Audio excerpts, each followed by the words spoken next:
We request the graduating students to kindly clear the pathway as the academic procession will enter the hall shortly.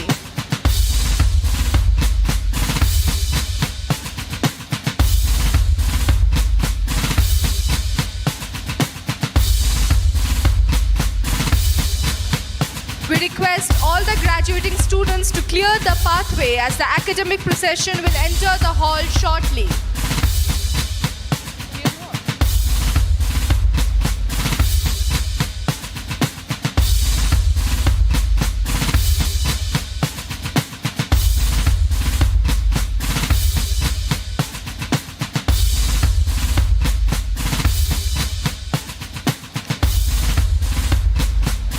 We are happy to inform you that a chief guest has arrived at the venue and the convocation academic procession has entered the hall.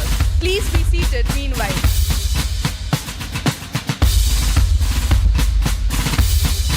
We request everyone to stand and welcome the convocation academic procession and remain standing until the invocation will be played. We request everyone to stand and welcome the convocation academic procession and remain standing until the invocation will be played.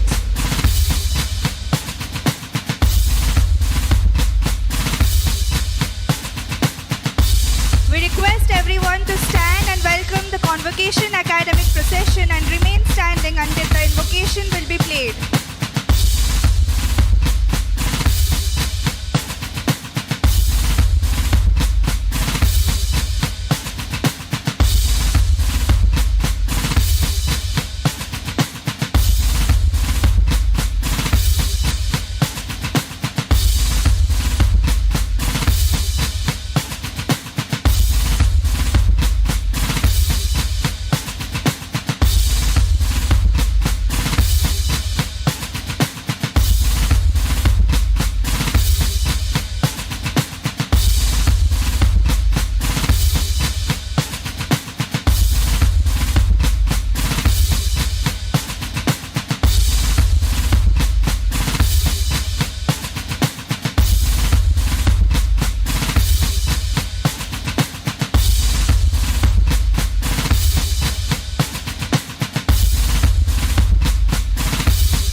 May we most respectfully request all distinguished dignitaries, both on and off the stage, and every esteemed member of the convocation gathering to kindly rise and remain standing as we commence with the invocation song. Thank you.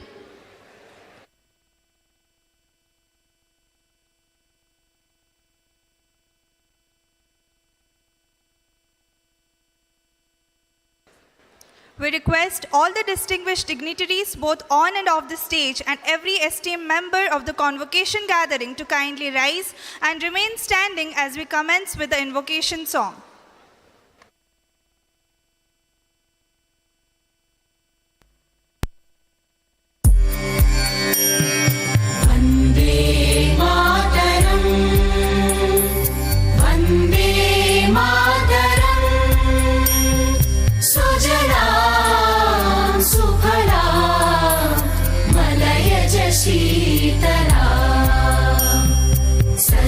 Shyamala मातरम्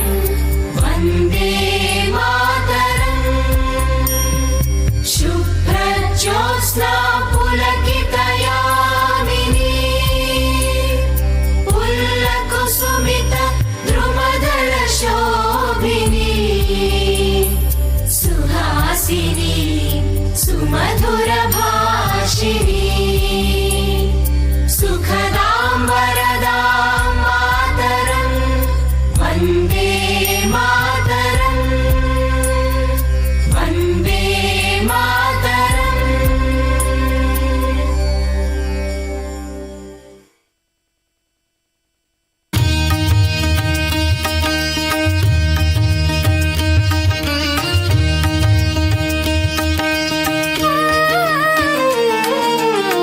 एक दर्शन एक मंथन संकल्प बड़ा महान। एक मंदिर एक गुरुकुल बांटे सबको जाना। शिक्षा की ज्योति लिए सूर्य जैसा है प्रकाशवान। भारत को सुदृढ़ करे ICFAI अनुसंधान।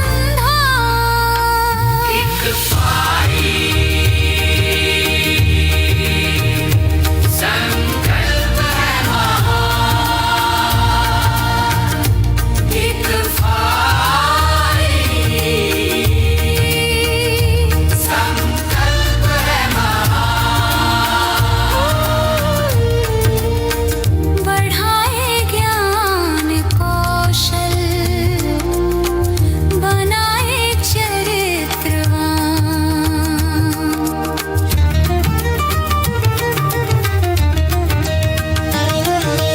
रायपुर का कौशल है सिक्किम का स्वाभिमान है। देहरादून बड़ा निर्मल है। रायपुर का कौशल है। संकल्प है महान। ICFAI बढ़ाए स्वाभिमान।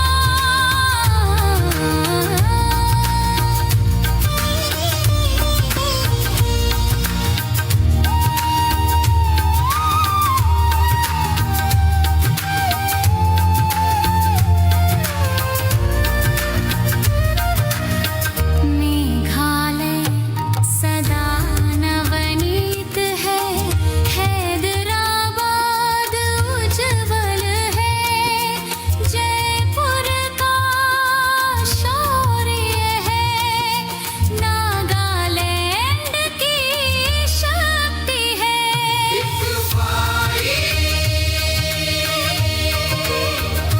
संकल्प है महान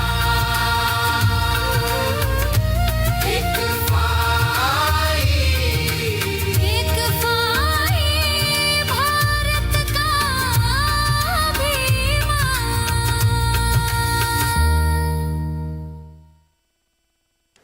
Thank you. We request everyone to be kindly seated.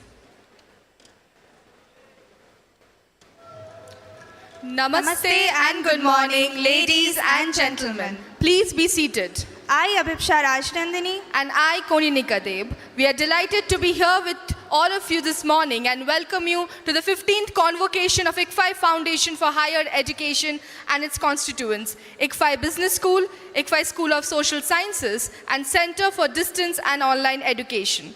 A special welcome to all the distinguished dignitaries on the dais, our special invitees, including the press in the audience.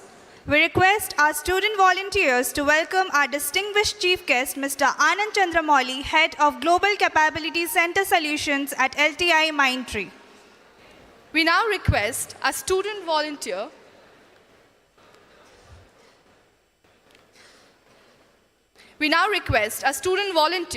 to welcome our Honorable Vice Chancellor, Professor T. Koti Reddy.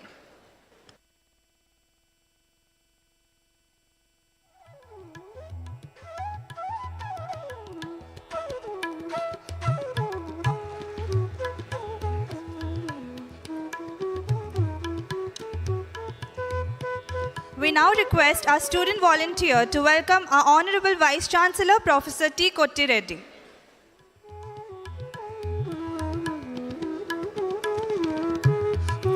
We now request our student volunteer to welcome our Registrar, Professor Vijay Lakshmi.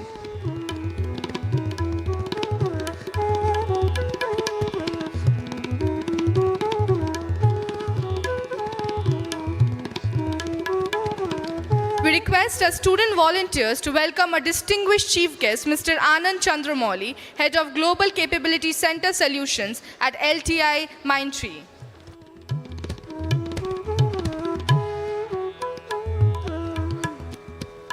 We now request our student volunteer to welcome our Professor Venugopal Rao, Director, ICFAI Business School.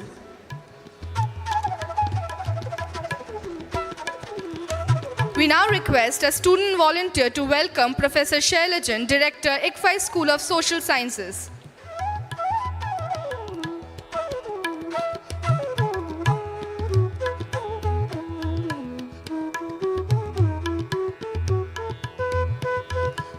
We now request our student volunteer to welcome Professor R. Prasad, Director, ICFAI Center of Distance and Online Education. We again request all of you to kindly switch off your mobile phones or keep it in silent mode to avoid interruption. Thank you for your cooperation.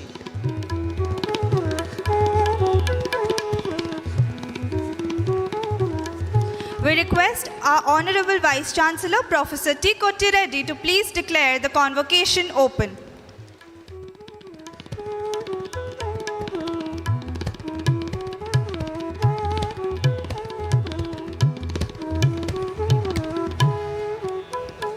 I declare the 15th convocation of IFHE Hyderabad open.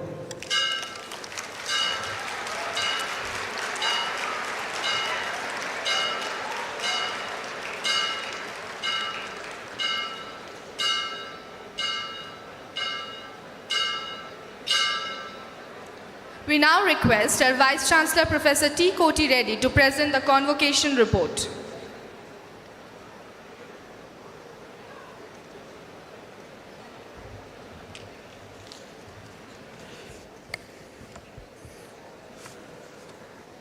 Respected Sri Anand Chandramouli, Head of Global Capability Center Solutions, Madam Srimati N. Shobharani SSV, Chairperson of ICFAI Society, Shri V.R. Shankara, President of the ICFAI Society, distinguished members of the Executive Council, members of the Academic Council, the Finance Committee and Planning and Monitoring Board, members of the faculty, staff, graduating students and parents, members of the media, ladies and gentlemen, a warm welcome to you all to the 15th convocation of the IBS Hyderabad, ICFAI School of Social Science and Center for Distance and Online Education.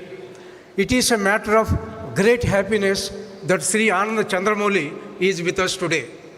I will now present a brief report on ICFAI Foundation for Higher Education. The Ministry of Education, Government of India declared the ICFAI Foundation for Higher Education as a deemed to be university on 16th December 2008. ICFAI Foundation for Higher Education's comprehensive student-centric learning approach provides relevant knowledge, imparts practical skills, and inculcates a positive attitude among the students. Today, ICFAI Foundation for Higher Education is one of the largest multidisciplinary universities in the country. The Faculty of Management, Faculty of Science and Technology, Faculty of Law, Faculty of Social Sciences, School of Architecture, and Center for Distance and Online Education are the 6 main building blocks of the university. IFHE has been permitted by the Ministry of Education, Government of India, to start an off-campus center at Bangalore, Karnataka. The vision of the ICFAI Foundation for Higher Education is to emerge as an institution of excellence known for research, teaching, and practice. To achieve the mission of learning for leadership, IFHE focused on providing high-quality, value-based education, create state-of-art infrastructure, recruit, develop, and retain competent faculty and professional staff, introduce innovative programs, and develop fruitful relationship with well-known local and global institutions. The university is a member of Association of Indian Universities and the Association of Commonwealth Universities. I am extremely happy to report to you that such a short span of time, the university has got very high visibility and has been recognized as an institution that is involved in a very high quality teaching and research in diverse fields. The university has been re-accredited by NAC with the grade A++ and CGPA 3.59 out of 4, which places the university among the top ranking universities in the country. During the academic year 2024-25, ICFAI Foundation for Higher Education continued to align its academic offerings and institutional processes with the National Education Policy 2020. The university successfully implemented the 4-year undergraduate programs, and new choice-based credit system structures were adopted across the programs at IFHE to encourage the students to opt for electives beyond their core discipline and to promote holistic and integrated learning. In October 2023, the Ministry of Education conferred Category 1 autonomy status to ICFAI Foundation for Higher Education, enabling greater academic and administrative flexibility. The university continues to hold the 12B status granted to the deemed to be university by UGC since May 2020. Academic excellence has always been a top priority at the university. To support students' overall growth, the university has introduced a mentor-mentee system that provides each student with personalized academic guidance and counseling. The curriculum is regularly revised with new courses introduced to keep pace with emerging knowledge and industry needs. Both the Academic Council and the Board of Studies include distinguished academicians from leading institutions as well as representatives from industry, ensuring a dynamic blend of theoretical and practical insights. The university maintains strong industry-academia linkages reflected in the introduction of industry-aligned courses across all schools of IFHE. I am happy to share that IFHE consistently maintained a prestigious position in national rankings. The recognition is a reflection of the quality of education, research, and innovation nurtured within our campus, supported by a robust curriculum, world-class infrastructure, and a learning environment that encourages the intellectual curiosity. The university was ranked 4th among India's best private multidisciplinary universities by Education World India Higher Education Rankings in 2024-25. The university was ranked 5th among the deemed universities and 9th among private and deemed universities by the Week Hansa Best University Survey 2024. The university was ranked 12th among top private universities in India and stands first in the state of Telangana among top private universities. Among the government and private universities, it stands 35th by India Today University Ranking 2024. The university was ranked 34th among the top universities in India and is ranked 4th in the state of Telangana by Careers 360 University Rankings 2025. During the past 1 year, the faculty members of the university have published around 339 research papers in peer-reviewed journals, of which 293 are in Scopus listed journals and 165 in Web of Sciences and 25 papers in A-star and A category journals. The papers have been receiving good number of citations, thereby pushing the H index to 43. The university was granted 14 patents during the academic year 2024-25. The ICFAI Foundation for Higher Education seed money scheme supports faculty-led research through initial institutional funding for innovative, high-impact, and scalable ideas. It aims to strengthen IFHE's research culture by enabling the faculty members to pursue independent or collaborative investigations that lay the foundation for larger externally funded projects. ICFAI Foundation for Higher Education has 16 centers of excellence across management, law, economics, science and technology, architecture, and social sciences. The idea is to emerge as an institution of excellence which benefits the society. These centers are not physical spaces, but intellectual spaces guided by selected members of the faculty in collaboration with external experts established with a view to solve societal problems. In alignment with its commitment to sustainability and responsible institutional practices, the ICFAI Foundation for Higher Education implemented several environmental, social, and governance initiatives during the academic year 2024-25. The university further advanced its renewable energy initiatives by expanding solar energy capacity and reducing dependence on conventional power sources. On the social responsibility front, ICFAI Foundation for Higher Education continued to engage actively with the surrounding communities through outreach programs, skill development workshops, and awareness campaigns focusing on health, hygiene, and education. About Memorandum of Understandings, during the past 2 years, the university has signed 31 MOUs with various educational institutions, research labs, and industrial establishments. Some of them being George Mason University, USA, ICN Business School, France, University of Massachusetts, USA, the Russian Presidential Academy of National Economy and Public Administration, Russia, T-Hub, Digital Vision India, NASCOM, and Airport Authority of India. During the academic year 2024-25, the institution's Innovation Council has continued to make significant progress in fostering innovation and entrepreneurship at IFHE.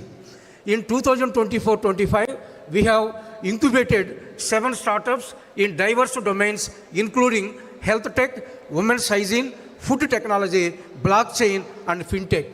We are also happy to share that along with industry collaboration, we are successfully running innovation hackathons in selected sectors. About the special lectures, Sri NJSSV Memorial Lecture was delivered by Dr. Gullapalli N. Rao, Founder Chair, LV Prasad Eye Institute, on the topic Possibility of Healthcare for Everyone, Our Experience, on November 15, 2024.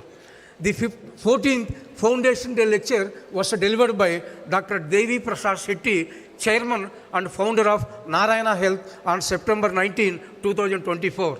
And the 15th Foundation Day lecture was delivered by Professor Devashish Chatterjee, Director, Indian Institute of Management, Kozhikode, on 6th February 2025. These lectures were graced by distinguished members of the Executive Council of the University, along with faculty members and students. On the management development front, the Center for Management Development has seen tremendous growth both in terms of acquisition of new clients and retention of the old companies. The university has 54 student clubs which provide a platform to the students to continuously hone their leadership, managerial, and technical skills.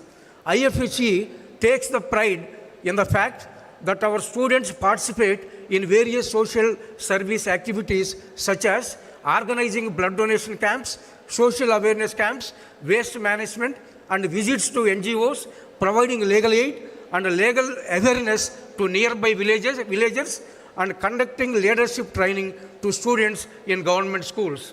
The university also celebrated International Yoga Day, Independence Day, Teachers Day, Engineers Day, Constitution Day, Swami Vivekananda's birth anniversary as National Youth Day, Republic Day, International Blood Donors Day, International Women's Day, and World Entrepreneurs Day.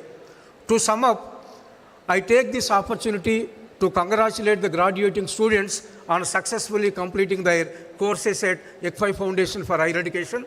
I am confident that during your time on campus, you have gained valuable knowledge and experience both within the classroom and beyond. that will serve you well in your future endeavors. The bond between educational institutions and communities they serve must continue to grow stronger. Sustainable national development can only be achieved by building and nurturing human capital, and you, as educated citizens, have a significant role to play in the process. I wish to place on record my gratitude to the Ministry of Education, the University Grants Commission, and All India Council for Technical Education for their continued support in the management of our university. I also wish to express my deep sense of gratitude to the members of Executive Council, Academic Council, Finance Committee, Planning and Monitoring Board, IQAC, the Board of Studies of various faculties, and the Strategic Management Committee for the tremendous support and cooperation we have received from them. I would like to make a special mention of the parents of our students and all the graduating students who are participating in this convocation. The world around us is evolving at an unprecedented pace, presenting both challenges and opportunities. I encourage you to meet the challenges with confidence and to constantly seek fresh opportunities for personal growth, meaningful employment, and contribution to the society. I take this opportunity to convey my sincere thanks to all the stakeholders of the university, teachers, staff, students, alumni, and recruiters for their unstinted cooperation. I hope in the years to come, their sense of commitment and quality contributions will enable this university to scale new heights of excellence. Thanks for listening attentively. Thank you, one and all. Thank you, Vice Chancellor, Professor T. Kotti Reddy. Now, we request Director IBS Hyderabad, Professor K.S. Venugopal Rao, to present the report of ICFAI Business School, ICFAI School of Social Sciences, and Center for Distance and Online Education.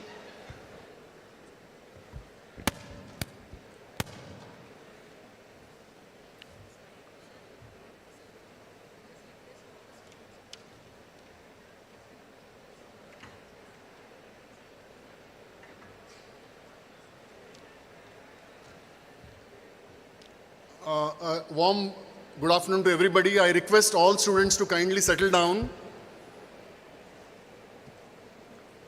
Please occupy your seats. I see some crowd at the end. I also request my colleagues to just ensure that students settle down in their respective chairs and kindly maintain silence for some time.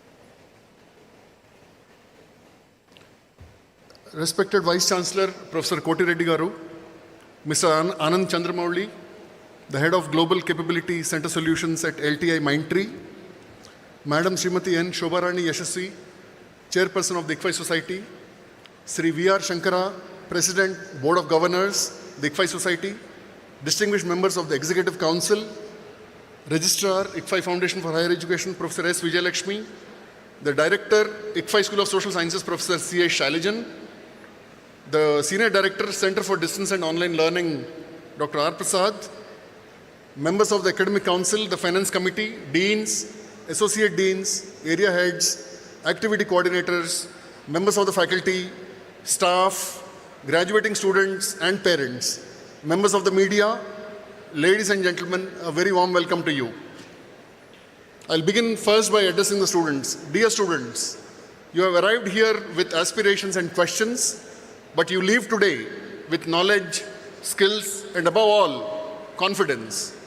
In your time at IBS Hyderabad, you have not only studied strategy, finance, marketing, analytics, leadership, but you have also lived them through projects, internships, case studies, simulations, and collaborations. Convocation is a moment of culmination and commencement. It marks the end of your formal journey at this institution, but more importantly, it signals the beginning of your life as professionals, entrepreneurs, and leaders who will shape the world of business and society. I'll now take you through a brief report of the ICFAI Business School and its activities. First, the BBA program.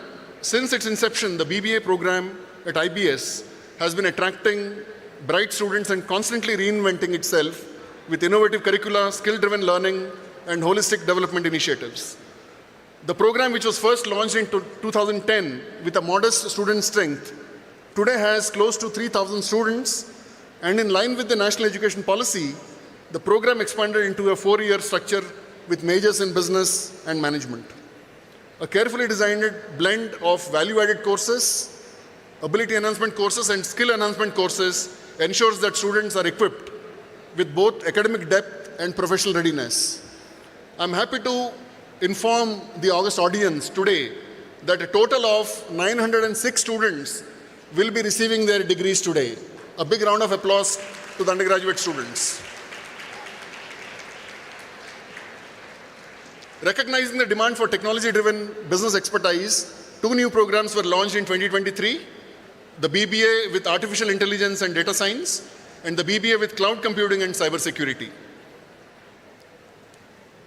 About the MBA program, a total of 1,258 students will be graduating from the convocation today. A big round of applause to all the MBA students. I'm very happy to inform that the MBA program is now in its 30th year. We are celebrating the 30th year of IBS. And what started off as an initiative by our founder, Professor N.J. Yashasvi, today is a robust student body. And we are one of the largest campuses in this country, and we should all be proud of this.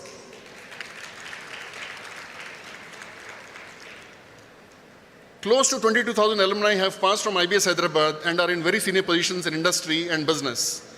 In the year gone by, we have worked very closely with stakeholders, peers, and industry to make our students industry ready with the changing industry requirements. We have launched new courses in MBA in data science, machine learning, and AI. Students have a choice to pick from more than 90 elective courses. And to improve the software and digital proficiency, all the students have been trained in R, Python, and Power BI.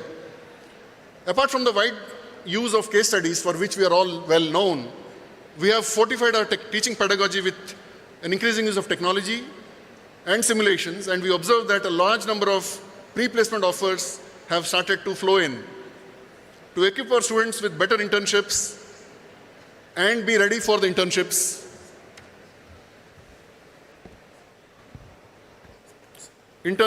we have now advanced 2 elective courses into semester 2.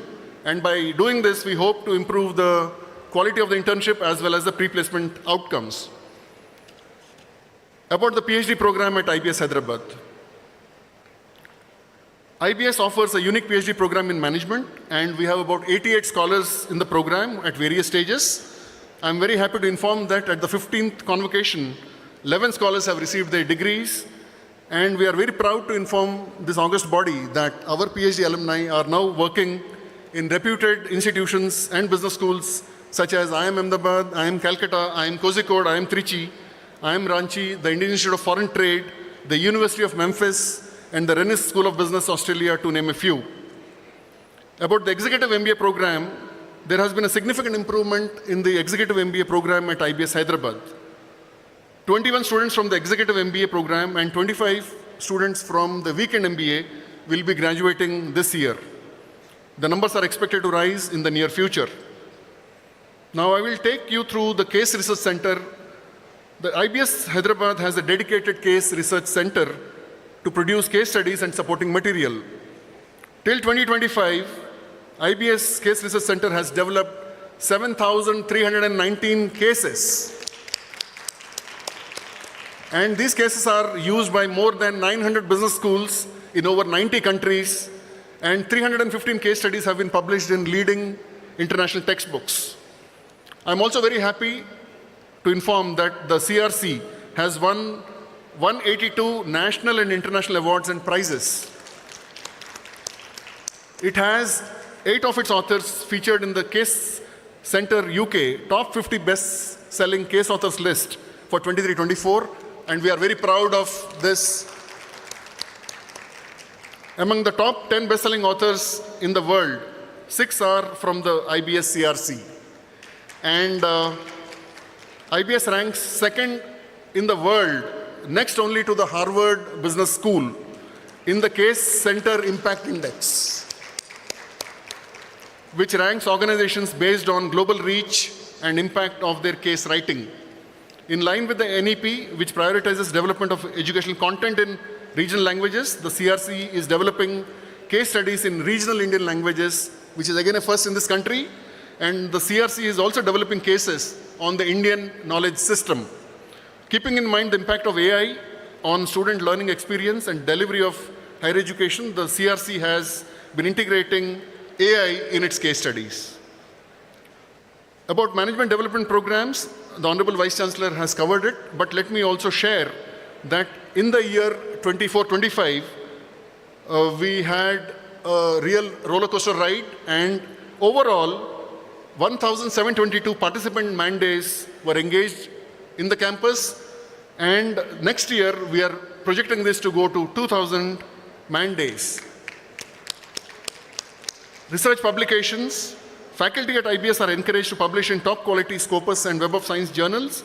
Faculty have published 444 publications from January 22 till date, apart from books and book chapters. Faculty actively engage in weekly seminars, attend reputed conferences to present their research works, and this year I'm happy to report that 2 patents were awarded to faculty members. About industry collaborations, IBS Hyderabad entered into collaborations with industry. Prominent among them were Grant Thornton, Access Healthcare, National Academy of Defense Production, and Micron Laboratories. I quickly move on to the international collaborations. ICFAI Business School proudly achieved the re-accreditation from the Association to Advance Collegiate Schools of Business, the AACSB, USA, in April 2025, and this is for a period of 6 years now.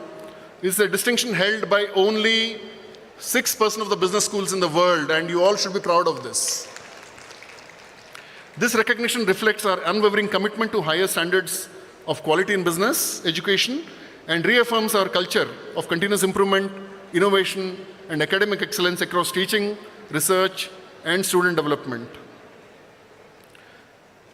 We were very fortunate this year in terms of international collaborations. We broadened our global footprint, creating enriching opportunities for students and faculty to engage with leading institutions worldwide. The highlights this year include a semester exchange program at ICN Business School, France, where our students are currently studying at Nancy and Paris campuses, and a 10-day international immersion program on Industry 4.0 at the National University of Singapore for our BBA students. We have also hosted faculty-led sessions and case workshops in collaboration with George Mason, USA. In addition to this, new partnerships are underway, and we are hopeful that these numbers will increase and more students and faculty members will be able to travel abroad to institutions of higher learning.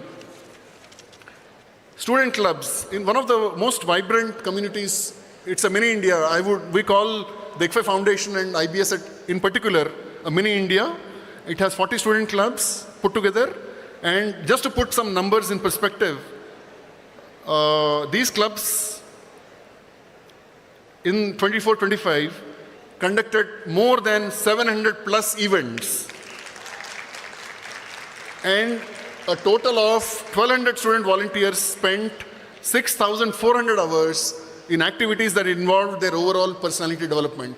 And that is the reason why clubs are an integral part of the culture at IBS and ICFAI Foundation. Our students participated in 100 plus outreach activities, taking active part in Government of India initiatives such as the Swachh Bharat Abhiyan, the Vikasit Bharat, the Startup India campaign, Har Ghar Tiranga, the National Sports Day, and plantation drives.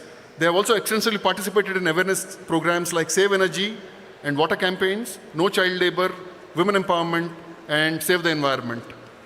Coming to Centers of Excellence, the Center of Excellence for Digital Transformation and the Center of Excellence for Banking and Finance at IBS Hyderabad continue to embody the institution's vision of blending academic rigor, industry relevance, and societal engagement.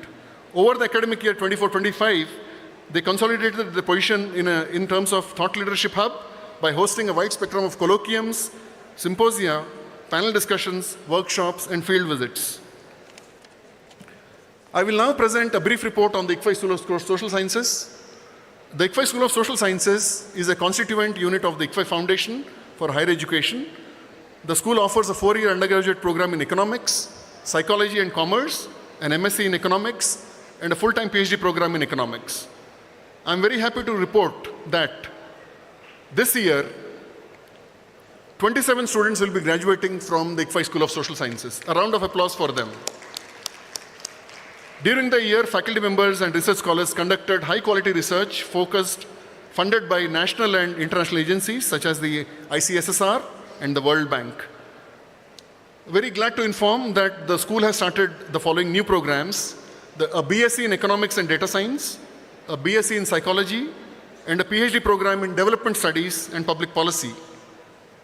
We are extremely happy to report that Professor S. Mahendra Dev, Distinguished Professor, was appointed as the chairman of the Prime Minister's Economic Advisory Council. I now move on quickly to the Center for Distance and Online Education. The CDOE was established in 2021 as a constituent of the ICFAI Foundation with a vision to expanding access to quality management education through flexible learning pathways.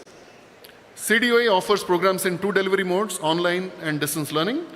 And with the current enrollment of nearly 2,500 students across batches, the CDOA has emerged as a hub of academic excellence. Very proud to inform that in this convocation, 644 graduate, comprising of 627 from the online MBA and 17 from the ODL MBA program, marking a significant milestone in its growth. This year, a 3-year online program was successfully launched in July 24. And the work to launch a 4-year online BBA with IT as a minor is already underway. Awards and laurels touched our door at the CDOE last year. In conclusion, I would like to reiterate that as you move ahead, you will encounter both opportunities and challenges. Let every obstacle become a lesson and every success a reminder of your responsibility to contribute meaningfully to the world around you. Carry with you the spirit of curiosity, the courage to take bold decisions, and the compassion to lead with empathy.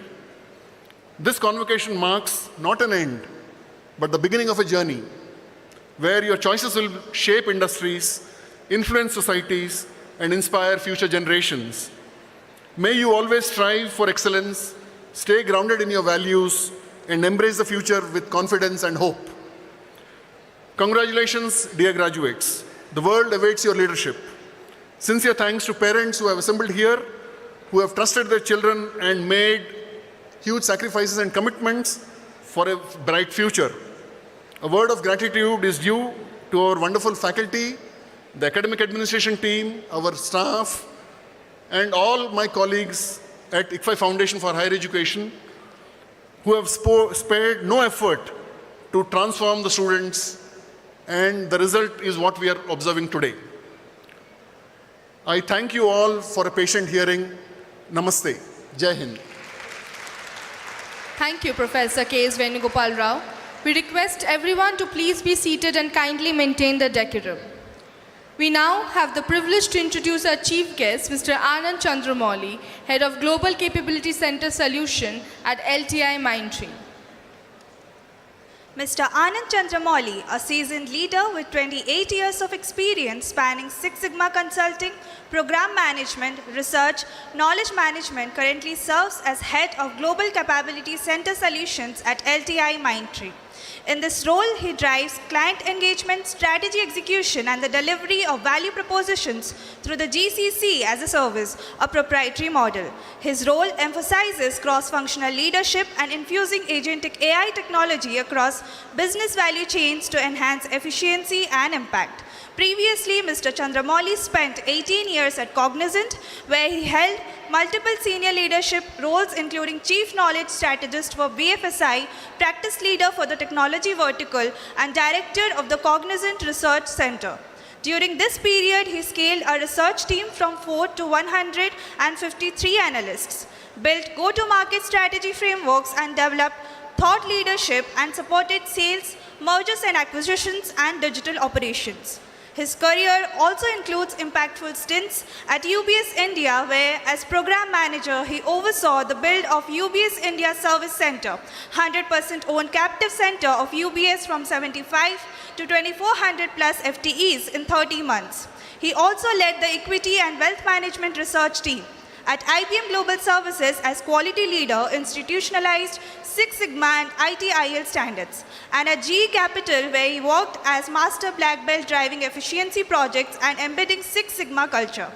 Mr. Anand began his professional journey with ANZ Greenlace Bank as a credit officer, focusing on credit risk models for retail lending. Academically, Mr. Chandramouli holds a master's and bachelor's degree in statistics from Loyola College, Chennai and St. Joseph's College, Tiruchirappalli, respectively. He has authored multiple thought leadership papers centered on capital markets transformation. In his papers, Mr. Chandramouli brings multidisciplinary thinking to draw insights and solutions at the intersection of business and technology for sustained long-run competitive advantage. With deep expertise in consulting, research solution design, program management and transformation initiatives, Mr. Chandramouli is recognized as strategic leader capable of guiding global organizations as they pivot through the complex challenges while enabling them to be the future fit and ready. Now we request our chief guest, Mr. Anand Chandramouli, to deliver his convocation address and bless the graduates.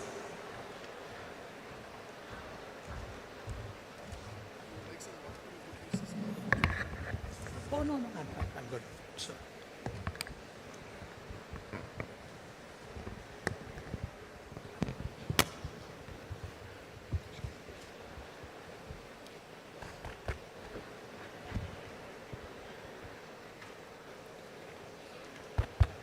Yeah, it's good. Yeah. Okay, so good morning to all of you. Right. Hope I'm audible, I'm clear. So as I begin my commencement address here, a small prayer to commemorate and give our obeisance and my salutations to the uninterrupted, the tradition of Guru Parampara which characterizes the Bharat civilization. Okay? So this salutation goes as follows. Sir.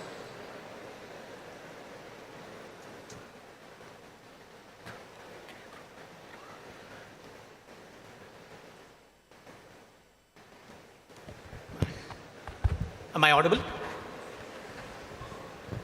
Okay. Sadashiva Shamarambam, Shankaracharya Madhyamam, Asmad Acharya Paryantam, Vande Guru Paramparam. What it means is the tradition of this Guru tradition, this Parampara started with Shiva and through the Shankaracharyas and with the Adi Shankaracharya, it has now come up to the stage wherein we have all these teachers who are lighting us. So salutation to this entire Guru Parampara, this tradition. Thank you very much to all of you. And in this tradition, we always say, Gurur Brahma, Gurur Vishnuhu, Gurur Devo Maheshwaraha, Gurut Sakshat Parabrahma, Tasmai Shri Gurave Namaha. Right? So we hold these gurus at a very, very exalted status and position. And may this tradition continue.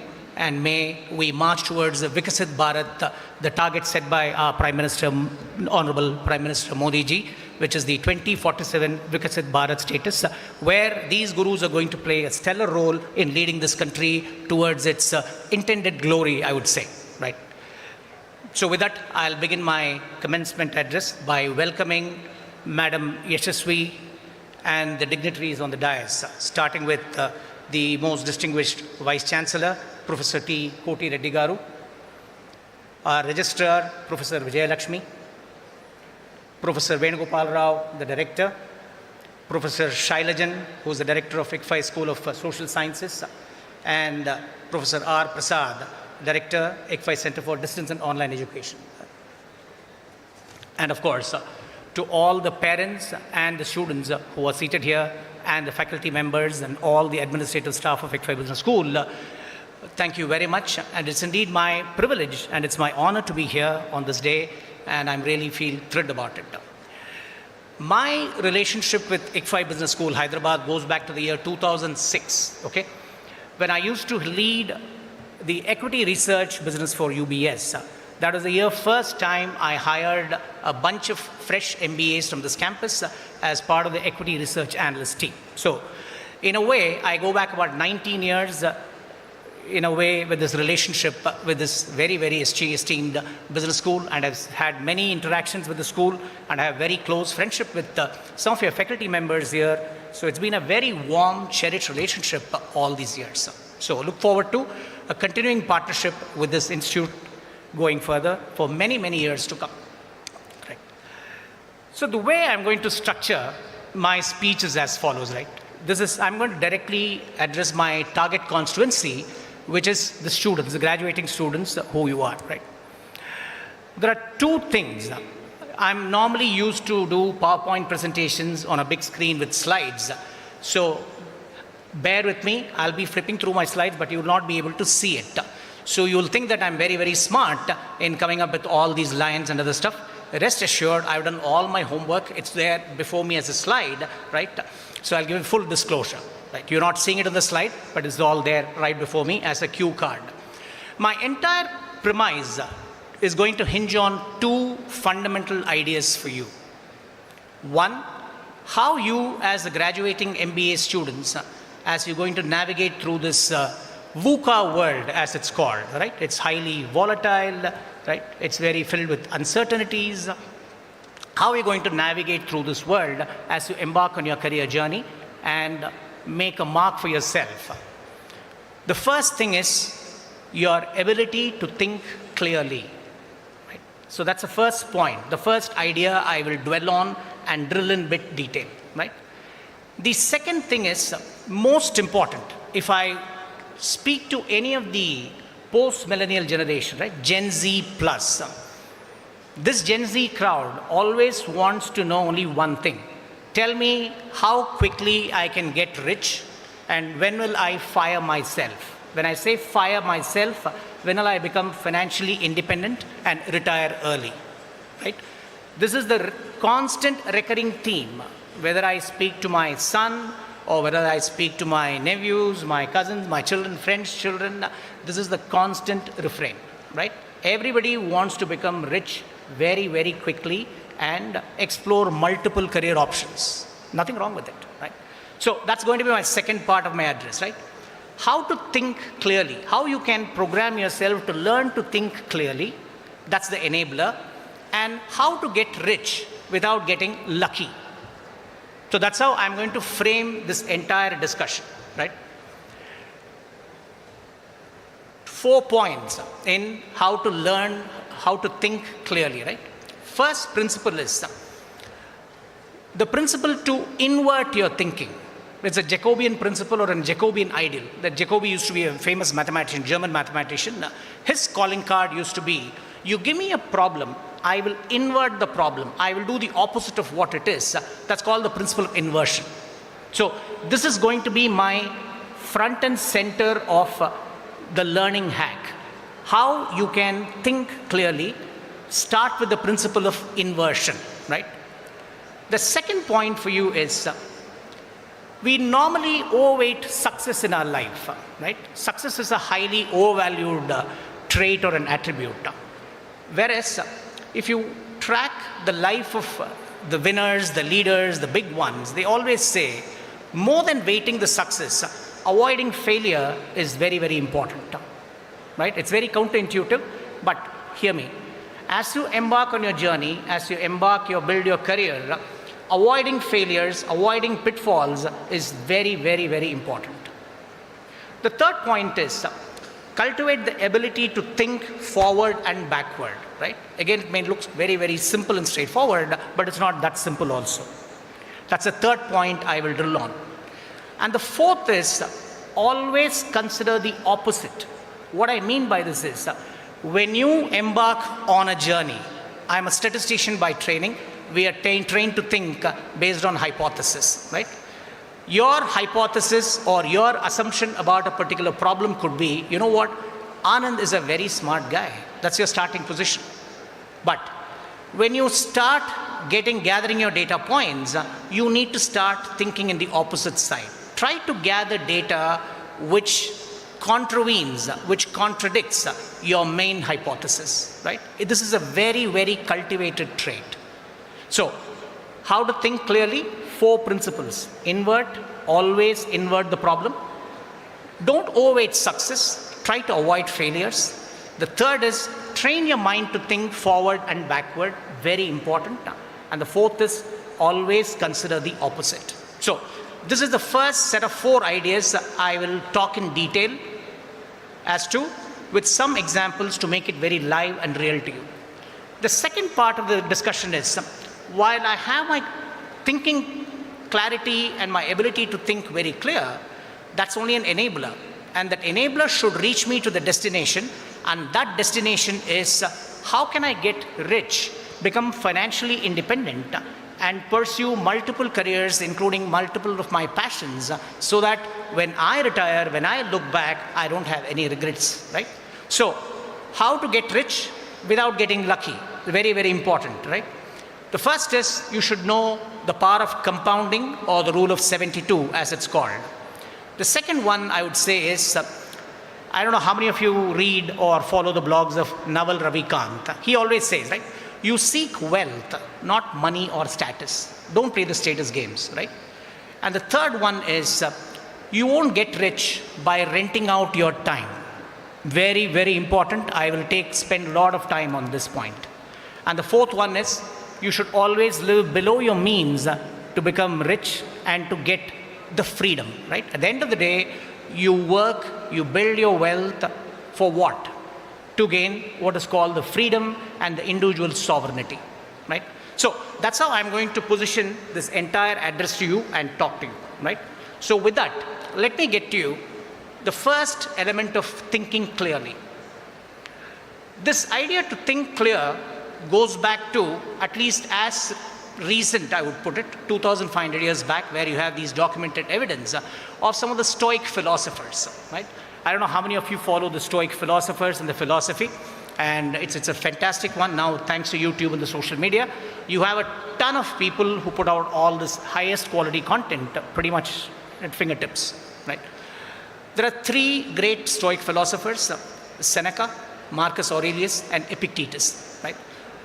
So what these philosophers had taught 2,500 years back is, what they used to do is, they used to conduct this exercise called, this is a Greek term. I'm going to read Greek in English, bear with me. It's called premeditatio malorum.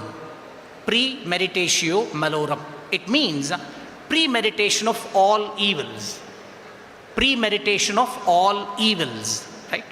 What it means is, what these philosophers shaped that Greco-Roman society is, whenever you embark on anything new, don't look at only the positives or the success side of it. Always think through what are all the downsides to what can go wrong. It's like a council of wise men sitting. When you embark on a new project, automatically our human mind is wired to think on the positives, to look at the upsides. You never take stock of what are all the points of failure which can actually trip you from not reaching your goal. So this is the exercise called the premeditation of evils. So you think ahead. It's not that you want to be a pessimist or to think or envision the negative things. That's not the point at all. The point is, if you want to reach your destination, know what are all the potential points of failure which can trip your journey, so that can set you back, right? So this is the first lesson from the Stoic philosophers, right? The second lesson, always invert a problem, right? What it means is, this is a very conditioned way of thinking. When you think, you consider the opposite of what you want. I want X, but what if I don't get X, but I get X minus Y or X plus Y? Am I mentally ready to process it? Am I mentally ready to accept it, right? So, when I first learned this came a bit of a counterintuitive and also a bit muddied idea, right? Why should I always invert a problem, and what it means by inverting it? Then, this reference of Carl Jacobi, he's a very famous German mathematician, you can look it up. This idea of inversion actually goes back to him. What he says is, whenever a mathematical problem is given to him, he will flip the problem on its head he will take the opposite of the problem and try to solve it. So that's exactly how he would solve the main problem given to him. It could be a lemma or it could be a theorem for a proof, right? Always invert, always take the opposite of what is presented to you, think through what can go right or wrong, and then prove it. This was his method. Now, what can we do as lesser mortals from the Jacobian ideals? He was a very mathematical par excellence, right? How can we take the principle of inversion in our real daily life? How can I apply it? Take it from me, this inversion is a very, very powerful thinking tool, right? One of the key hacks is it puts a spotlight. I'm repeating myself for your benefit, right? This idea of inversion puts a spotlight on possible errors and the roadblocks you can encounter. As graduating students, you will have aspirations. I want to join this company, X, Y, Z, at this CTC, this package, all that stuff. I'm sure it's all weighing in your minds, right, as you go through the placement process. As you go through these uncertainties, weigh very, very carefully what are all the points of error, what are all the roadblocks. Doesn't mean I didn't get this company X which I wanted, doesn't mean the end of life or the end of road, right? That's why this thinking is extremely critical for you. As you embark, as you want company X, an opposite can happen. Opposite doesn't mean that the end of the road for you, right? That's my limited point. Now, coming to some of how these greatest thinkers have used this as a principle and shown success to you, right? How many of you know about nirvana? I'm talking about, yes, I can see hands go up there, okay? There's a very young crowd. I'm talking about nirvana, not in the Indian philosophical tradition, but the band Nirvana, right? What this band Nirvana did is they turned the conventional rock, pop, music culture on its head. Typically, if you see their Nevermind album, how many of you have seen and heard Nevermind album? Once you see it, you know what I'm saying, right? The accepted principle, the mainstream rock and pop music, they turned it completely upside down. What they did is, the hair metal bands, right? Like say Poison or Def Leppard, they're all very, very rich productions. If you see each album, they'll be spending millions of dollars to produce it. Comes in Nirvana, this band, like a whiff of fresh air. What they do is, they completely invert this paradigm. They append the status quo, right? What is accepted as the mainstream, what is accepted as the norm was appended and it was turned on its head. And you have the Nirvana album. Can anybody guess at how many dollars they spent to produce that record? $65,000. That's one day breakfast cost, if you know the industry which I'm referring to, right? So, that's the power of inversion. You take an idea, there is a mainstream, there is an established consensus, there is accepted or received wisdom as we say, but here comes Nirvana, the band, turns it on its head and they become the trailblazers or the leaders, right? The third point which I said is success is highly overvalued, avoiding failure matters most. This is, I'll credit to Charlie Munger or Charles T. Munger as it's called, he's no more. He's a long-term partner of Warren Buffett of Berkshire Hathaway. Right? He always says this, tell me where I'm going to die so that I won't go there at all. It may sound very, very pessimistic. Think about it deeply. He says, tell me where I'm going to die so I won't go there at all. There is a lot of wisdom there. What he's essentially trying to tell you is, with all your multi-billion-dollar business, with all your great plans laid out, one curveball can come and trip your entire effort. All it needs is one curveball. Life throws enough curveballs at you, you and me, we all live through it and we're living through it and we know what it means to get hit by a curveball. It takes one accident to happen. So, avoiding failures is extremely, extremely important, especially for you youngsters.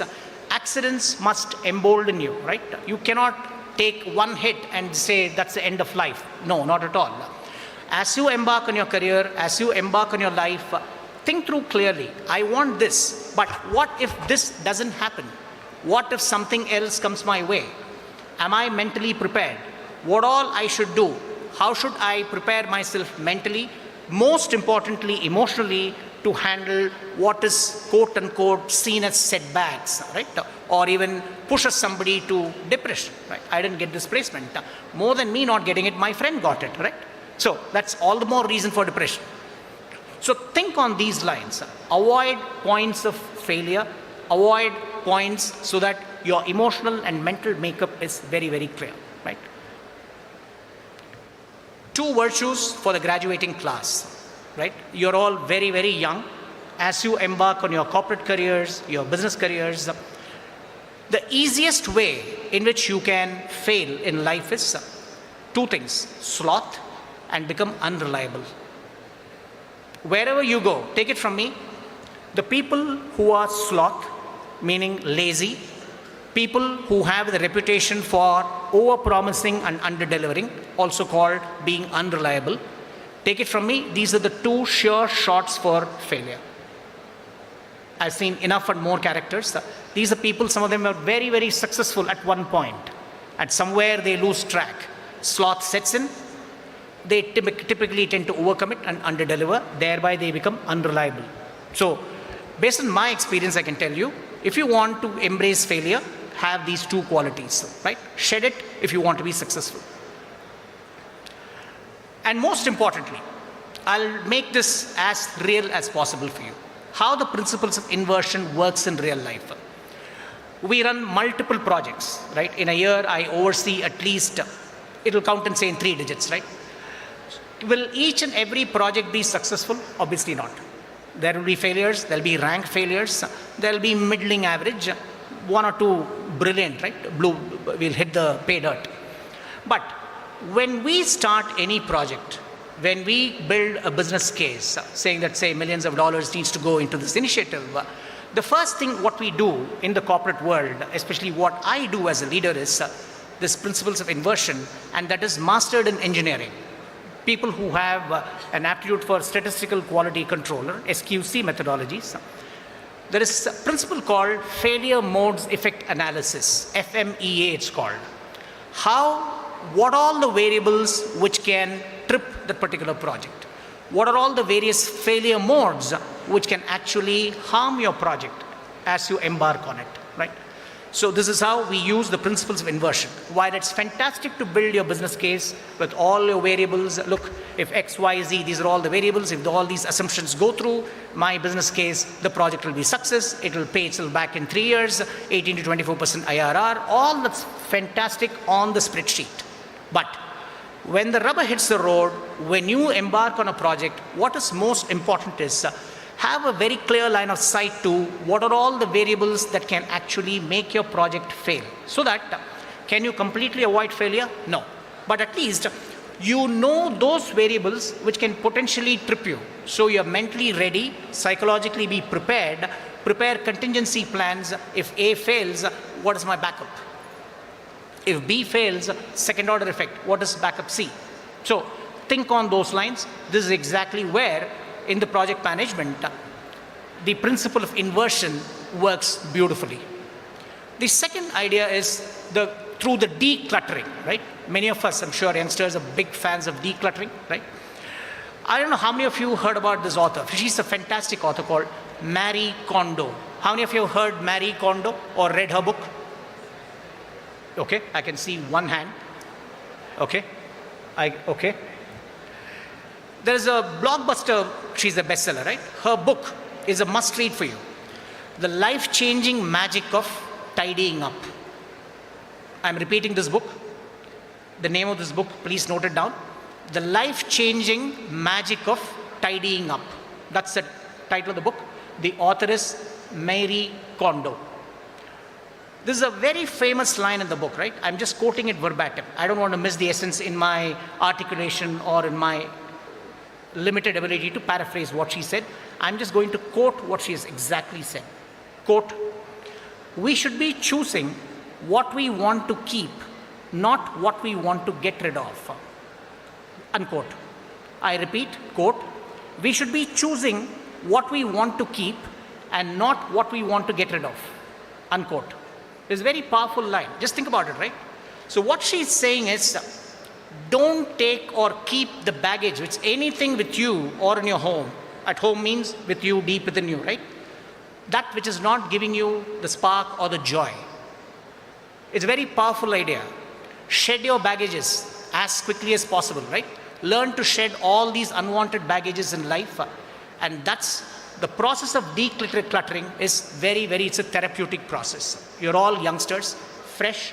You have not all these biases and rigidities of life hasn't set in you. Trust me, start this journey consciously. Because as you go through the pulls, rigors of life, all the clutter, unwanted baggages will keep piling on you. Try to avoid it. Read this book, The Life-Changing Magic of Tidying Up. And remember these lines, and don't forget Marie Kondo. Third one, the personal finance side. Because I said, once you get the art of thinking clearly, it should lead to you become financially independent. So one of the hallmarks is when people think about personal finance, people think, how many SIPs I need to start? Should I become a trader or should I become an investor? How much of corpus I need so that I'm financially independent, right? This is a very conventional and a very logical way to approach the problem. To youngsters, what I would say is flip this question, frame this problem differently. Ask yourself a question, what all should I do so that I don't have a decent corpus for me to be financially independent? What are all the values, habits, behavior that if I do, I won't reach my corpus? So flip the question. Ask the contrary question so that you know what are all the things that will trip you in your journey so you don't do that. So you avoid doing it so that you're on the right track. You're on the expressway to your destination. So these are the very simple but very powerful ideas as to how to develop crystal clear thinking. Invert, always invert. Think front and back. Declutter your mind. Always frame the problem for the contrary, right? Think, this is a very cultivated thinking. This is very counterintuitive thinking. This is not natural. But it pays you extremely well in the long run if you cultivate this thinking. To sum it up, inversion is counterintuitive, but still, inversion has been a proven tool for some of the outstanding thinkers, philosophers, and artists.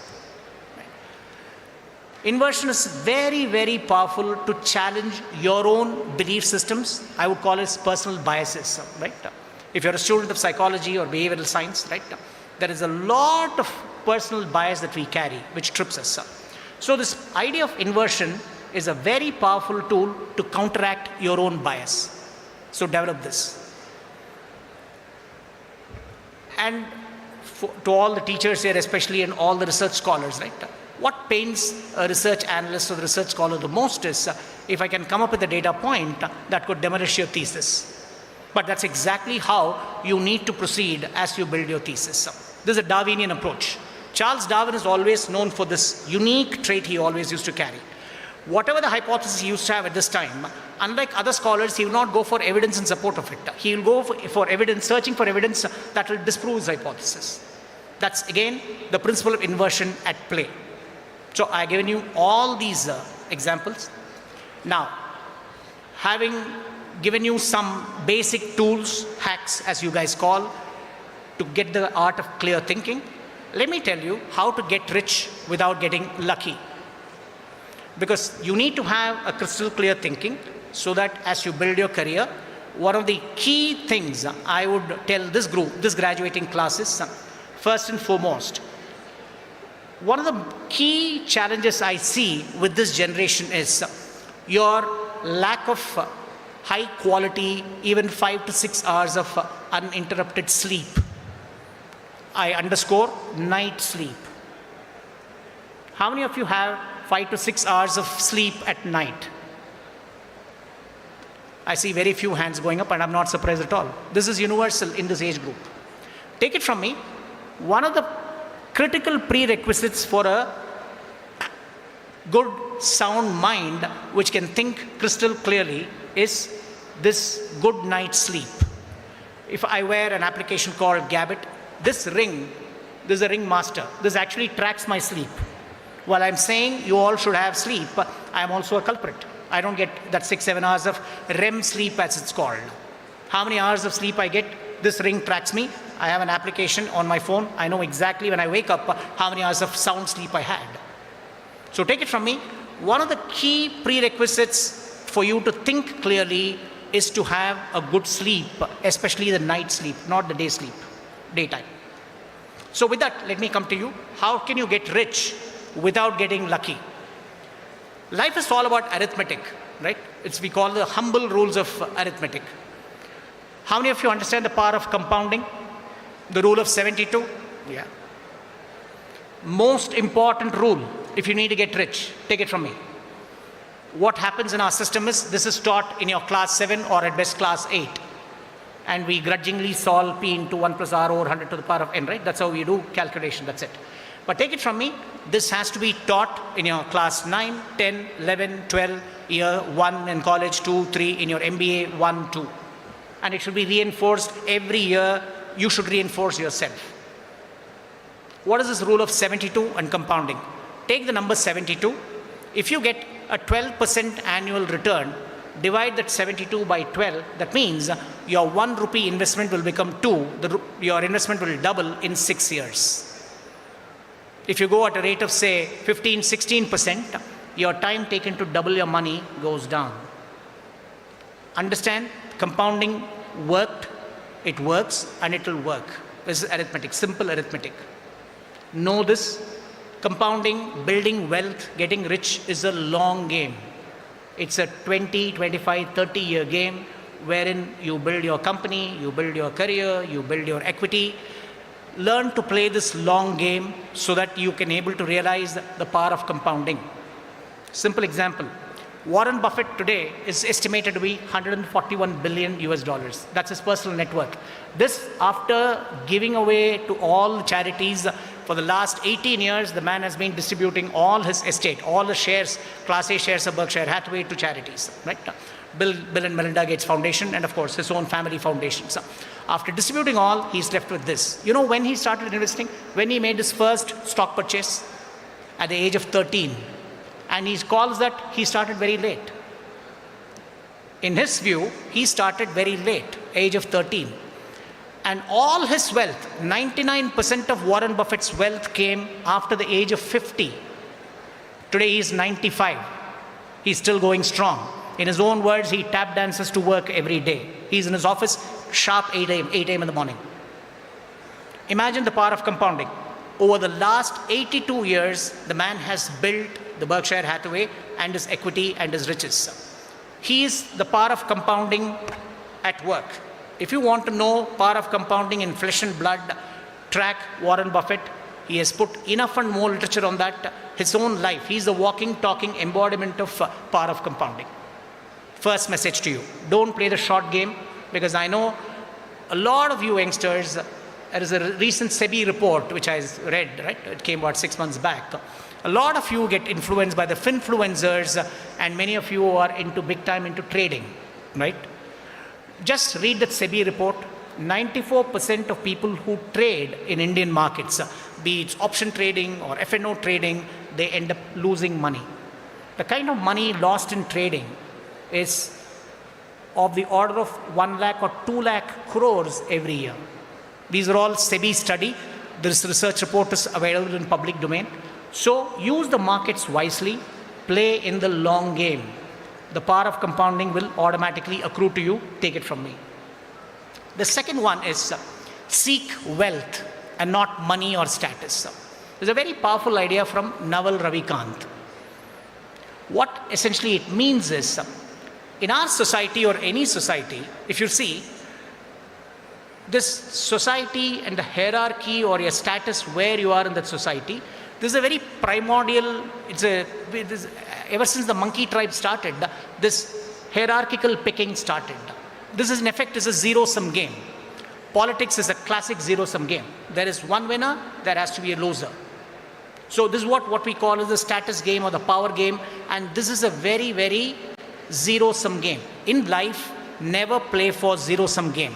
Whereas when you do wealth building, I can own a house. If I own a house based on the money that I have made, that doesn't mean you cannot build your house. Together, as we build more and more houses, we get better at building houses. The cost of building a house comes down. It's a collective good. The same way in the markets. When you build a company, when you build equity, I can become rich, you can become rich. It's an expanding pie.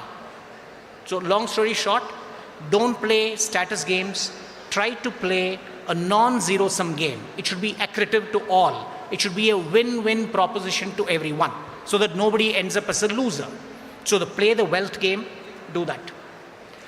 Third and the most important idea for you, for this graduating class, you won't get rich by renting your time. I'm repeating, you will not get rich by renting your time. What do I mean by this? In life, wherever you get stuck up in an arrangement where there is a linear payoff, I'm underlining the word linear payoff. That's a very loaded proposition, loaded against you who has signed up for the deal. Let me explain to you. You're a dentist or you're a doctor, you're a lawyer, you charge by the hour. I say I charge 1,000 rupees per hour for my consultation. You're a doctor. You can do how many patients in a day? 10, 15, 20, 25. So your payoff is directly proportional to the number of hours you put in. This is called the symmetric payoff. This is a linear payoff. As you clock more hours, your payback goes up. But whereas rich or the wealth is not built by linear payoffs. That's where the element of non-linearity comes in. Riches are built when the payoffs is asymmetric and non-linear. What do I mean by that? Anand is standing here. I'm not working. I don't get paid for this. But if I own a piece of business, if I hold equity in a business, whether I'm working or whether I'm partying or I'm sleeping or I'm on a vacation or holiday, my business continues to work 24/7. Whether Anand works or not, business and my equity stake continues to work. It continues to add wealth to me. That's how asymmetric payoffs, non-linear payoffs work for you. So bottom line is, you won't get rich by renting your time. While when you start your career, you rent your time, work for a company, organization, but keep in mind, you need to convert those income flows into productive assets. Convert that income into wealth-bearing asset. It could be a stock, it could be a land, or real estate, whatever you want to call it, right? So, keep this in mind. Your money should work for you. As you work non-stop, as you work hard to establish yourself, set it up yourself, ensure that your money works doubly hard for you. Take it from me, you're sitting on an engine called Bharat, which is a rocket. It's already taken off. The best is yet to come. As we embark on the Viksit Bharat, today we are about $4 billion, $4 trillion, right? Or at an aggregate GDP level. Our per capita is about $2,500 to $3,000. Now imagine, now when Bharat's overall GDP crosses 10, 12, 15, $20 trillion as we go towards the Viksit Bharat stage 2047, you are sitting, this generation, this graduating class, you are sitting on a rocket. When Sensex started in 1978, the index starting point was 100. Today, what is the Sensex value? Anyone knows? What's the Sensex number? 80,000, 82,000, 84,000. And if you add the dividend, the total return index TRI, it will be 130, 140,000. So if you had put 1 rupee in India, the top 30 Sensex companies, listed companies way back in 1978 when the index started, today that 1 rupee has become 140,000 counting the dividends. So that is the rocket India is, or the Bharat is. Now trust me, now from here, 2025 to 2047, if you're long on India, if you believe India will reach $10 trillion, $15 trillion, $20 trillion GDP, what is going to be your take in that? Unless you own some of the brightest businesses that India has to offer, unless you build your equity stake from today down the next 20, 25, 30, 40, 50 years, how are you going to participate in this wealth creation journey of India? Take it from me. Own a piece of business. Start investing. Start investing for the long term over the next 25, 30, 40 years. Take it from me. You will thank me for this. So, that's my final point to you. The last behavioral point let me make, and then I'll close this address. learn to live within your means. Because what I'm seeing around, again, by the RBI data, I just went through the report. Last week we were in fact discussing with some of my colleagues. There's a very disconcerting numbers that are coming, right? Post-COVID, if you take the household savings rate in India, it's at an all-time low. Can you believe it? 5-6 years back, pre-COVID, Indians used to be the highest savers in the world. Post-COVID today, India is at an all-time low when it comes to household rate of savings. That's the first point for you. Think about it. The second statistic or data point to you is, in the last 4 years, these unsecured loans, namely the credit card, your personal loans, and even far worse, there's a lot of these fintech companies are lending to people at usurious rates of interest, right? Those unsecured loan book of the Indian banking system, credit card has gone up by 4 to 6 times. Personal loans have gone up by 5 to 8 times. These fintech-based application which lends, these are loan sharks. This money has gone up. And you know where this money is going? This money is being borrowed and spent on either during the daytime when the NSE and the BSE stock exchange is open. This money goes to, borrowed money goes to trading. Options trading, F&O trading. I told you the SEBI report, 94% of the traders lose that money. And mind you, this is the borrowed money. The second, once the stock exchanges close, the same traders, other words gamblers, right? These guys shift their trade to online betting. It could be cricket betting, it could be online cards, rummy, all these games. So that's exactly where the Indian middle class savings is going down. They borrow, and this is where the money is going.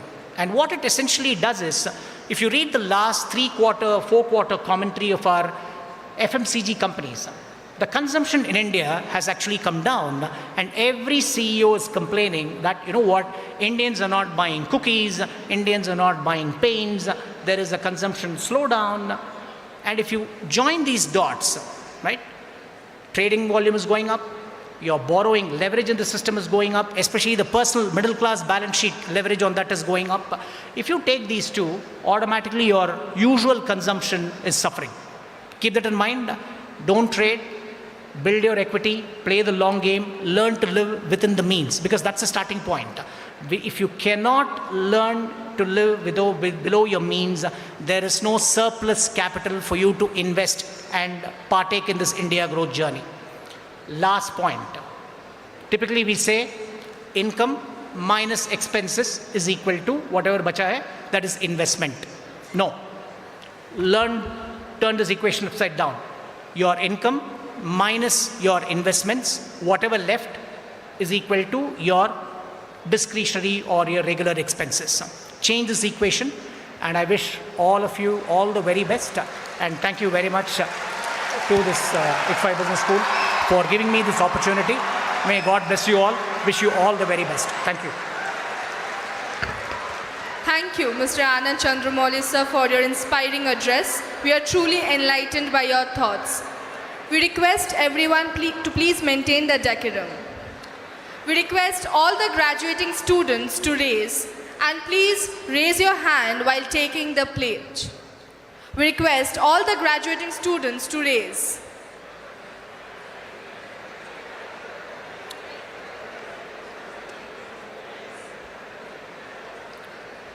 We request Vice Chancellor Professor T. Koti Reddy to administer the Convocation Pledge. We request all the students to continue to stand for the Convocation Pledge. I request the students to join me in taking this pledge. We, the graduates of IFHC Hyderabad, solemnly declare and promise that having been admitted to the degree for which we have been duly recommended, we will in our daily lives and conversations and in thoughts, words and deeds conduct ourselves in an exemplary manner as would befit a member of the IFHE Hyderabad, and that we will support the causes of sound learning, humanity, morality, and sustainability, and that we shall uphold and advance the social and all-round welfare of fellow citizens of our great nation. Okay, thank you all. We request all the graduated students to bow and then take seats.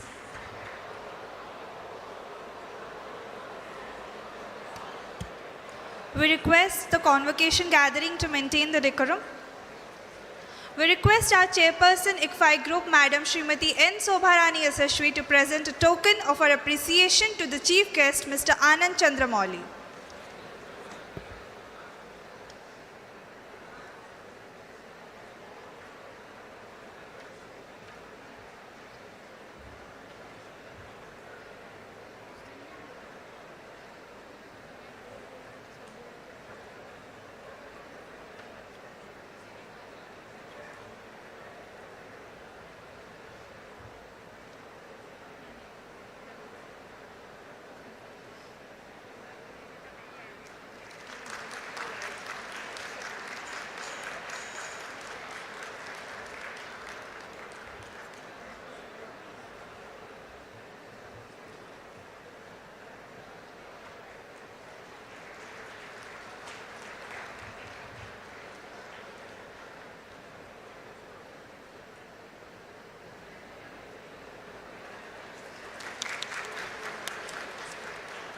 Please give a round of applause.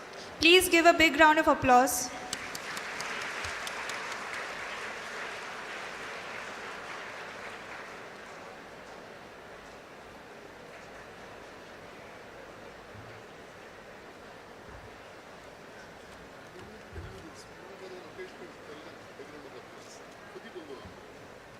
We request our registrar, Professor Vijay Lakshmi, to please propose the vote of thanks.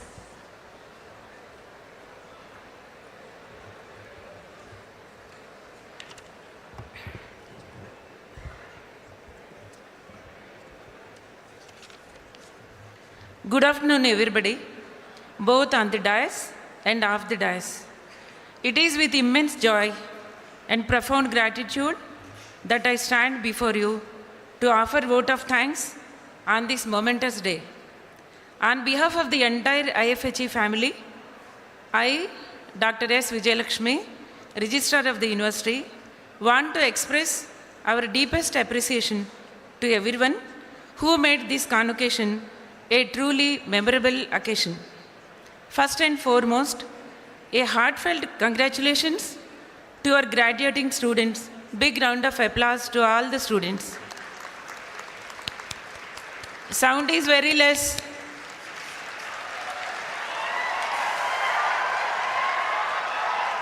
This day belongs to you. Your hard work, dedication, and perseverance have brought you to this significant milestone, and we are incredibly proud of your achievements. Again, big round of applause.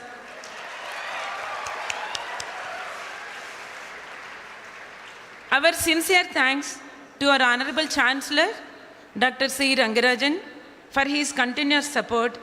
Thank you, sir. Another round of applause. We'll promise good lunch to all of you, so please do clapping whenever I say. We are deeply honored by the gracious presence.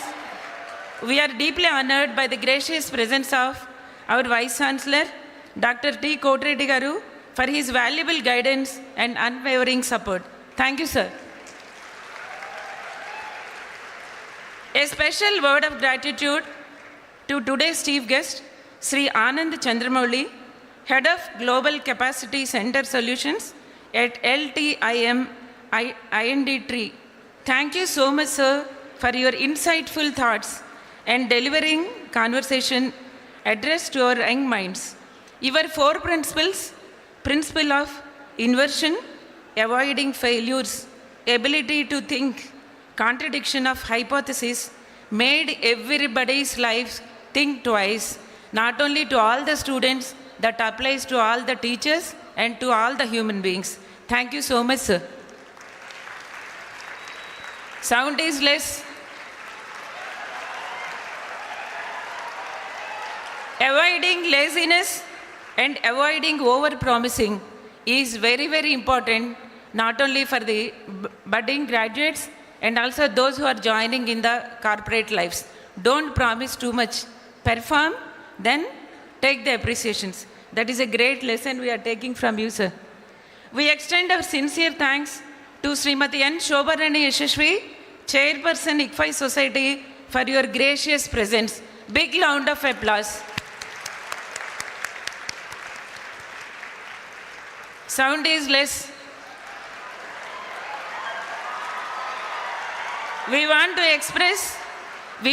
express our heartfelt thanks to Sri V.R. Shankara Garu, President ICFAI Society, for his unwavering support and leadership. He is truly the backbone of the entire IFHE group. Big round of applause.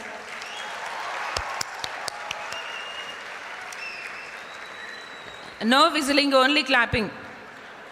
We are grateful to all our Executive Council members, Academic Council members, Finance Committee, IQSC members for their invaluable guidance and contributions in steering our university to these heights. Big round of applause to them. I extend wholehearted thanks to our former Vice Chancellor J. Mahendra Reddy Garu, O.R.S. Rao Garu, distinguished advisors of ICFAI Society, for their constant support in making our IFHE flag high. Another round of applause. Our heartfelt gratitude to our former Vice Chancellor, Sir, Dr. L.S. Ganesh, for his gracious presence today. Thank you, sir. Heartfelt gratitude to our all the directors, Professor C.S. Shailajan, Director ISOS, Professor Venugopal, Director IBS, Professor Sanjay Floria, Director CDOE, Professor R. Prasad Garu, Senior Director, for their continuous support and presence. We thank Dr. K.L. Narayan Garu, Director FST, Dr. Ravishekar Raj Garu, Director FOL, and Dr. Mahendra Sonavane, Principal Architecture, for their constant support. Big round of applause. To our dedicated faculty members, heads of departments, associate deans, deans, area chairs, coordinators of IBS, ISOS, CDOE, you are the pillars of our university. Your commitment to academic excellence shapes our students' futures, and we thank you for your tireless efforts. Big round of applause.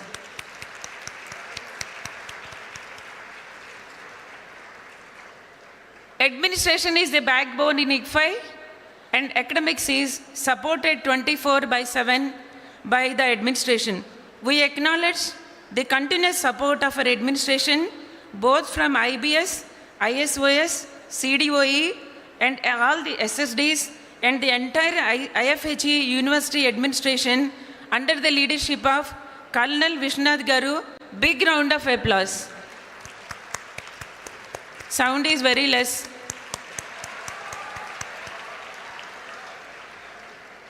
To our proud parents and family members, thank you so much for your unwavering support and for entrusting us, your children, in terms of imparting education.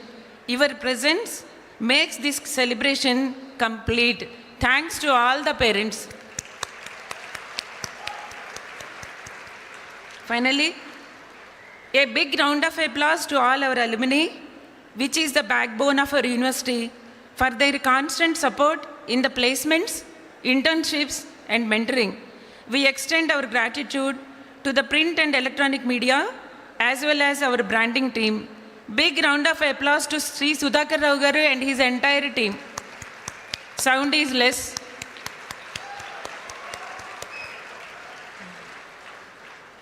From today onwards, all the graduating students of BBA, MBA, from all the constituent units, you become the part of the alumni.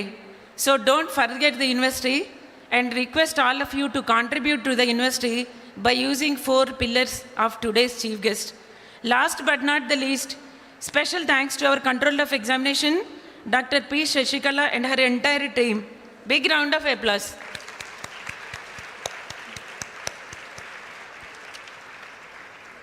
Last but not the least, again, our special thanks and appreciations to the architect of the entire convocation, Joint Registrar SSD, Mr. Madhusudan Rao. Big round of applause. He is the architect behind all the convocations so that everybody is enjoying today. And our special gratitude to Indranil Garu, Srimati Lakshmi Prasanna from headquarters for their unconditional effort for this conference. Again, big round of applause to Madam G. Madhavi for their constant support for making this success a grand. Sound is very again less, please. And our sincere appreciations to Club Aina, Speak Up Club, Samavesh Club, Sankalp Club, Nazaria, Moving Manicus, and Prayas Club, and their continuous support, and thanks to all the volunteers of the students. Big round of applause.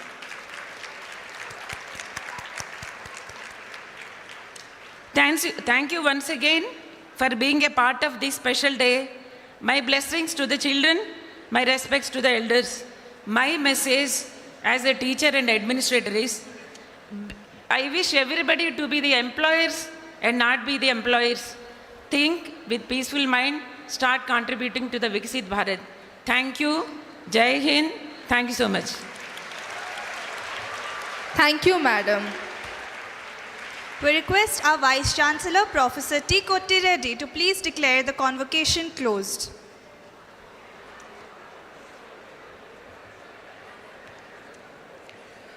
I declare the convocation 2025 closed.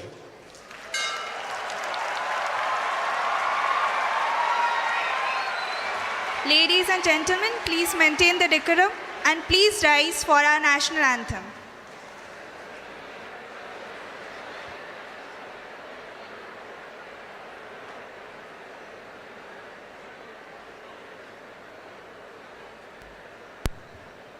जनगण मन अधिनायक जय हे भारत भाग्य विधाता पंजाब सिंध गुजरात मराठा द्राविड उत्कल बंगा विंध्य हिमाचल यमुना गंगा उच्चल जलधि तरंगा तव शुभ नामे जागे तव शुभ आशीष मांगे गाहे तव जय गाथा जन गण मंगलदायक जय हे भारत भाग्य विधाता जय हे जय हे जय हे जय जय जय जय हे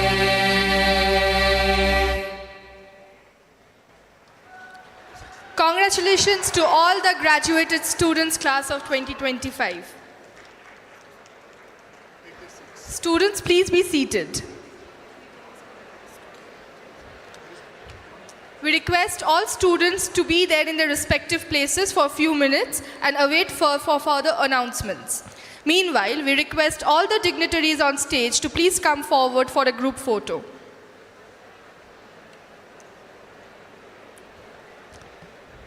Students, please be in their respective places for a few minutes and await further announcements. We request all the dignitaries on stage to please come forward for a group photo.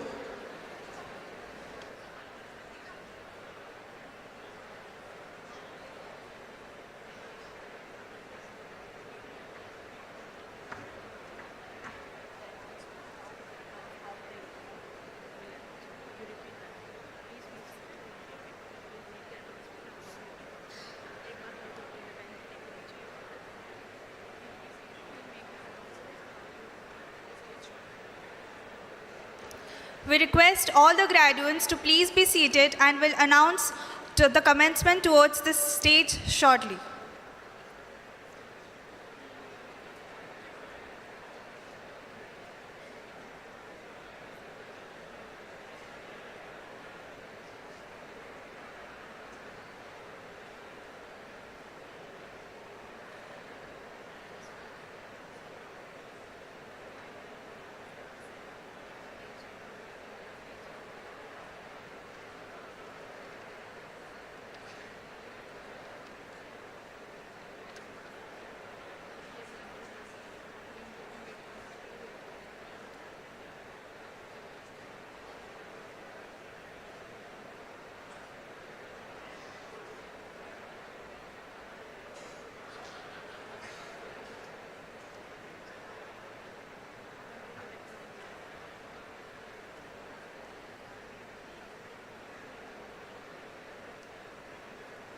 We request all the graduating students to please maintain the decorum.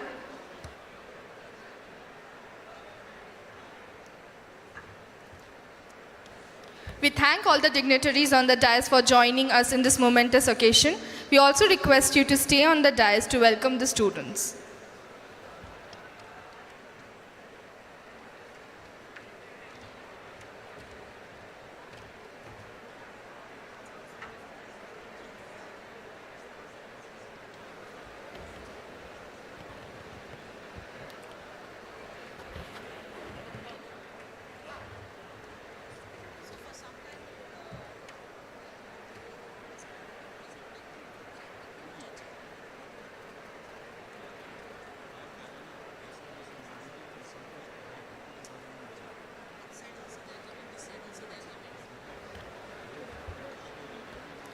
We request all the students to come to the stage row by row only, and we request the faculties to kindly guide the students as well. Postgraduate students would enter from their left side towards the stage and get down from the center of the stage. Undergraduate students would enter from the right side of the stage and get down from the center of the stage.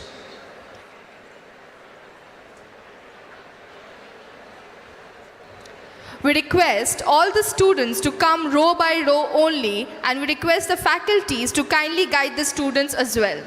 Postgraduate students would enter from their left side towards the stage and get down from the center of the stage. Undergraduate students would enter from their right side of the stage and get down from the center of the stage.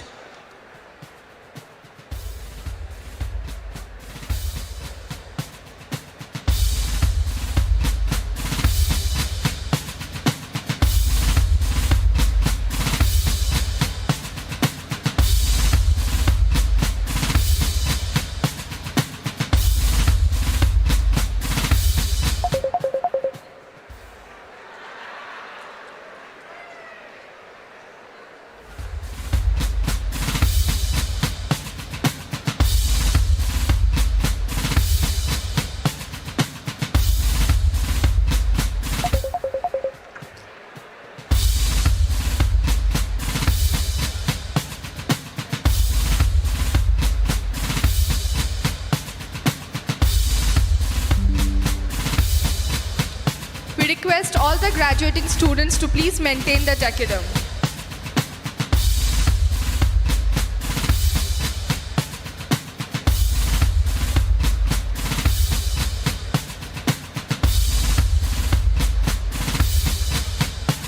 We request all the graduating students to come row-wise only, guided by the faculty.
We request all the students to come row by row only, and we request all the faculties to kindly guide the students as well.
All the graduating students are requested to take their respective seats after they have received their degrees.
We request all the students to come row by row only, and we request all the faculties to kindly guide the students as well.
graduating students, please keep coming to the stage, and please note that you will get your certificates only after lunch. Graduating students, please note that you will get your certificates only after lunch.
Students, please note that you will get your certificates post-lunch.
Graduates who have already come up to the stage, we kindly request you all to proceed to the lunch area.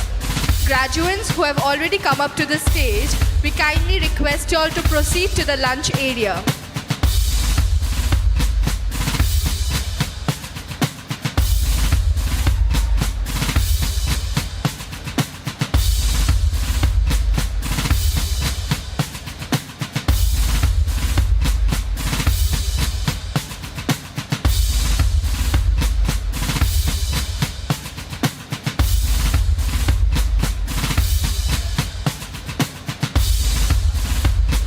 Please enter from the left side entrance for lunch.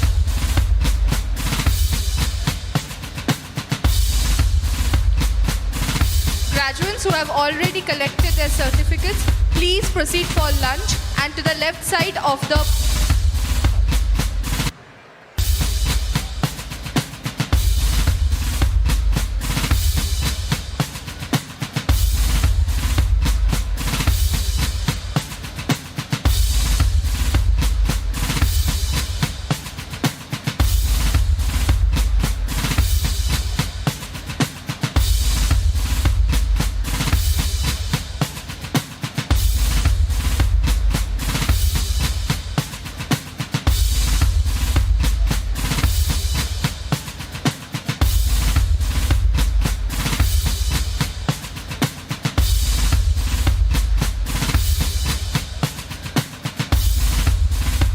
Please proceed for the lunch to the right side of the hall. Please proceed for the lunch to your right side of your hall.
Students who have already come up to the stage, please proceed for lunch, and after lunch, please collect your degree certificates.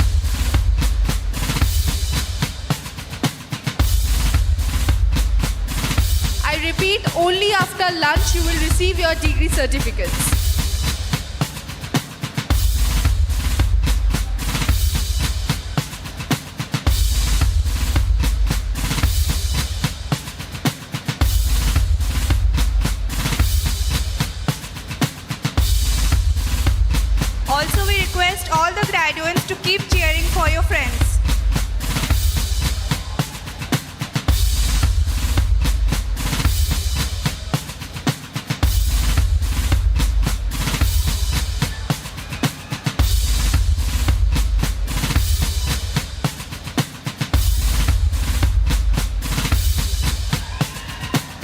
keep cheering for your friends as they receive their degrees.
all the students who have already come up to the stage to kindly proceed for lunch, and please collect your degree certificate only after lunch.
also like to remind the audience that the entire convocation is live on YouTube. Please make sure to collect the clip from there.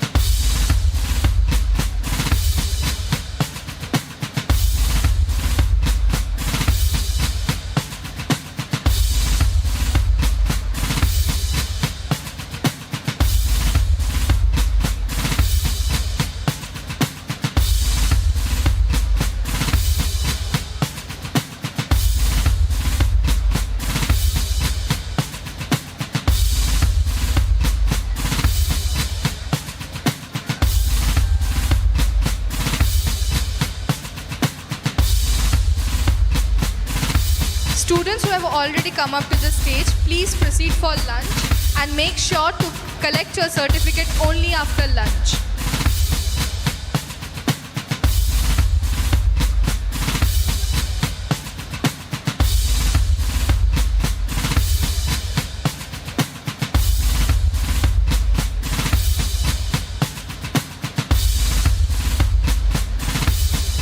We would like to remind that the entire convocation is live on YouTube and you can collect the clip from there.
who have already come up to the stage to please proceed for lunch and collect your degree certificate only after lunch.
Request all of you to please cheer for your friends.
To all the graduating students, those who already have come up on the stage, please proceed for lunch.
Canker वाला जल कर आप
graduating students who have received their certificates, please proceed for lunch and collect your degree certificate only after lunch.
లైవ్లో మీరు తెలియదు పాప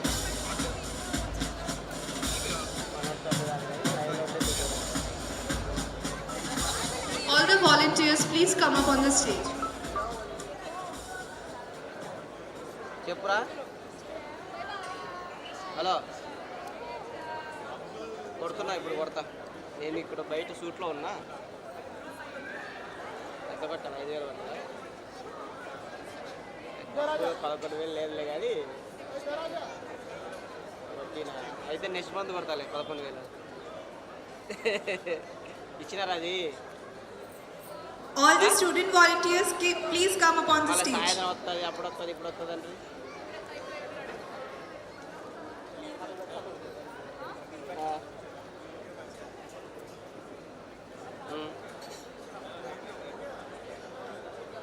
మీరే పోయారా డ్యూటీకి?